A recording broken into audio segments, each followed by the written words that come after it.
أعوذ بالله من الشيطان الرجيم. بسم الله الرحمن الرحيم.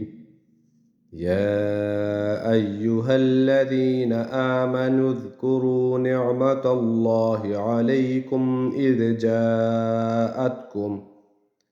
إذ جاءتكم جنود فأرسلنا عليهم ريحا وجنودا لم تروها وكان الله بما تعملون بصيرا.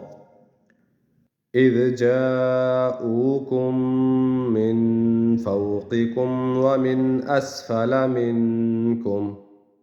أسفل منكم وإذ زاغت الأبصار وبلغت القلوب الحناجر وتظنون بالله الظنونا.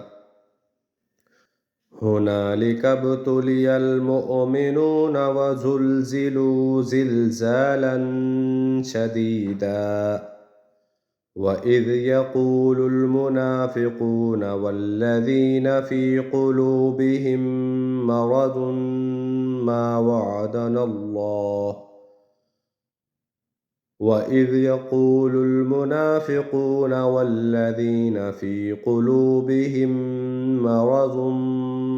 وعدنا الله ورسوله إلا غرورا.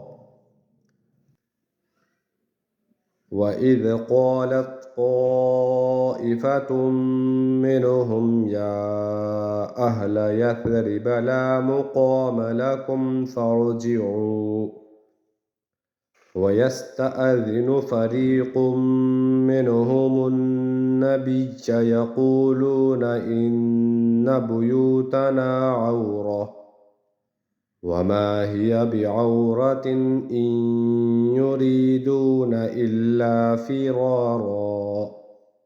ولو دخلت عليهم من أقطارها ثم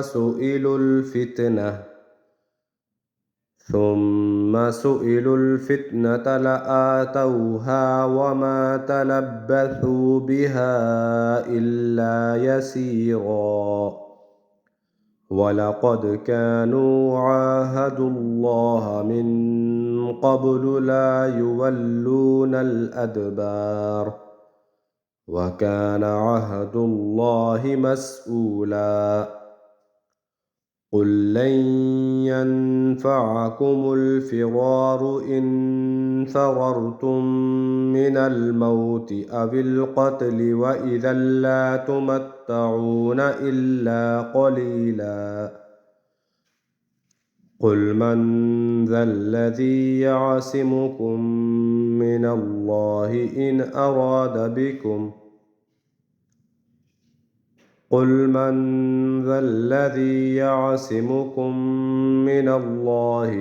أراد بكم سوءا أو أراد بكم رحمة ولا يجدون لهم من دون الله وليا ولا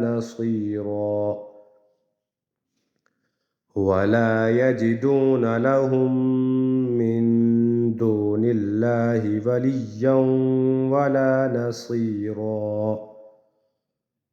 قد يعلم الله المعوقين منكم والقائلين لإخوانهم هلم إلينا ولا يأتون البأس إلا قليلا.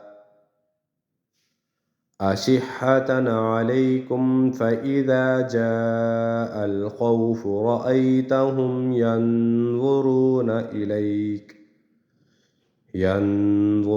إليك تدور أعينهم كالذي يغشى عليه من الموت فإذا ذهب الخوف سلقوكم بألسنة حداد أشحة على الخير أولئك لم يؤمنوا فأحبط الله أعمالهم وكان ذلك على الله يسيرا يحسبون الأحزاب لم يذهبوا وإن يأت الأحزاب يودوا لو أنهم بادون في الأعراب يسألون عن أنبائكم ولو كانوا فيكم ما قاتلوا إلا قليلا صدق الله العظيم.